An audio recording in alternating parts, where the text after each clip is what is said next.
Calling বেলের শব্দ হতে দরজা খুলল ভাবি। তোমাদের ব্যালেন্ডারে আমার মরিচগুলো কষ্ট করে ব্যালেন্ডার করে দিতে হবে, আমারটা নষ্ট হয়ে গেছে। ঠিক আছে আসুন, এ কথা বলে তারা ভেতরে চলে আসলো। ব্যালেন্ডারে মরিচগুলো রেখে বলল ভাবি, কাল সারা রাত আমার জামাই পা টিপে দিয়েছেন ভাবি, পায়ের ব্যথায় ঘুমোতে পারছিলাম না। আমি মিটমিটিয়ে হাসলাম। আরে ভাবি, শুধু তাই নয়, আমি অসুস্থ থাকলে তো আমার জামাই পেটিকোট ব্লাউজ পর্যন্ত ধুয়ে দেয়। এ কথা বলতে আমি হেসে দিলাম। শুধু হাসি নয়, একজন আরেকজনের গায়ে হেসে লুটিয়ে পড়ছি। প্রতিদিন বিকালে ভাবির এসব অসহ্যকর কথা শুনতে হয় আমাকে। আমি নীরব হয়ে অদ্ভুত কথাবার্তা শুনি। আজও শুনছিলাম। ভাবি হঠাৎ পেছন থেকে ধাক্কা দিয়ে বলে উঠলেন, কি ব্যাপার তানহার মা, এত চুপচাপ কেন? তুমিও কিছু বলো তোমার জামাইয়ের কথা।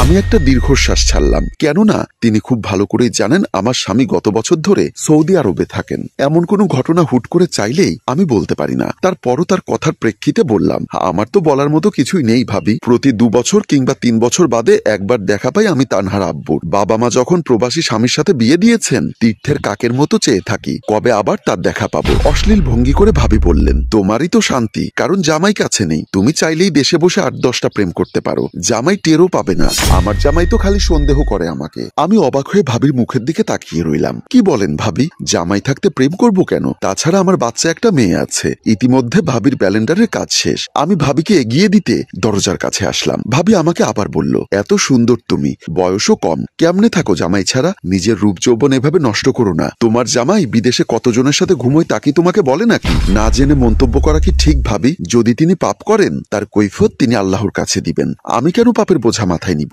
তাছাড়া আমি তাকে বিশ্বাস করি, সেই বিশ্বাস নিয়েই থাকতে চাই। শোনো, এই পাপ পুণ্যের ভাত নেই আজকাল। শ্বশুর বাড়ির মানুষ কোনোদিন আপন হয় না। নিজে ব্যাংক ব্যালেন্স করো, জমি জমা কেন, নয়তো যখন শুনবে জামাই আর একটা বিয়ে করেছে, তখন আমার কথা মনে করে পস্তাবে। এই কথা বলে ভাবি চলে গেল। আমি তার কথায় কান দিলাম না। রুমে এসে ভাবলাম, তানহার বয়স যখন 5 বছর, তখন শেষবার এসেছিলেন তানহার আব্বু।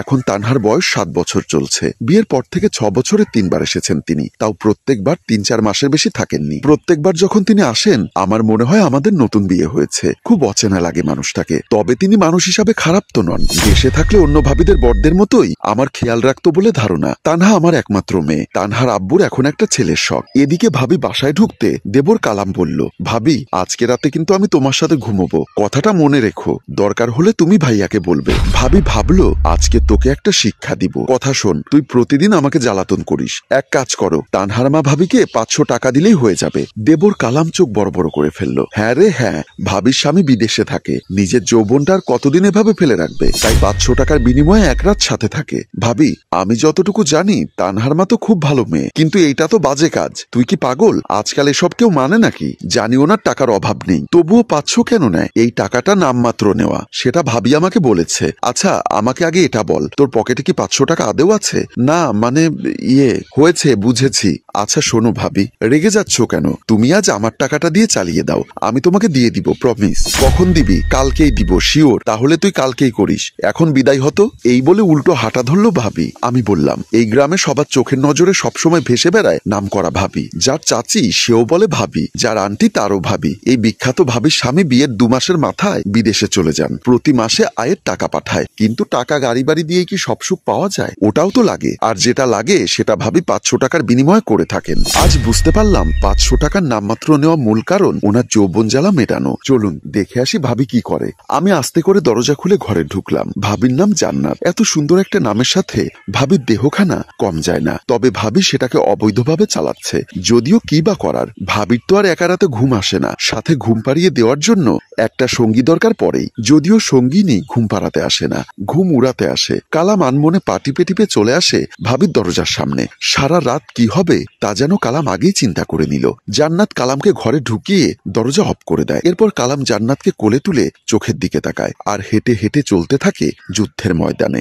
ওই যে যা ভাবছেন সেটাই। বিছানার উপর কালাম ভাবিকে যেন ছিটকে ফেলে দেয়। বিছানায় স্প্রিং করে ভাবির শরীরের চামড়া যেন হেলে দুলে যাচ্ছে। এত নরম চামড়া আজ কামড়ে খাবে নাকি চুষে, তা ভেবে বেহুদা হচ্ছে কালাম। এরপর কালাম 3, 2, 1 বলেই ভাবির উপর ঝাঁপিয়ে পড়ল। এমন সময় কালাম দরজায় মাথার সাথে ঠেকা খেলো। টুং করে শব্দ হওয়াতে ভাবি ভেতর থেকে বলে উঠল, কে দরজার ওখানে? কালাম চমকে উঠে বলল, ভাবি আমি, আপনার পাশের বাড়ির দেবর কালাম। ভাবি দৌড়ে দরজায় এসে বলল, আমার ঘরে কেন এসেছো? কি চাও? কালাম লজ্জা লজ্জা মাখা মুখ নিয়ে বলল, ভাবি আজকের রাতটা আমি তোমার সাথে থাকতে চাই, আমি কথা দিচ্ছি তোমার 500 টাকা দুদিন পরে দিয়ে দিব।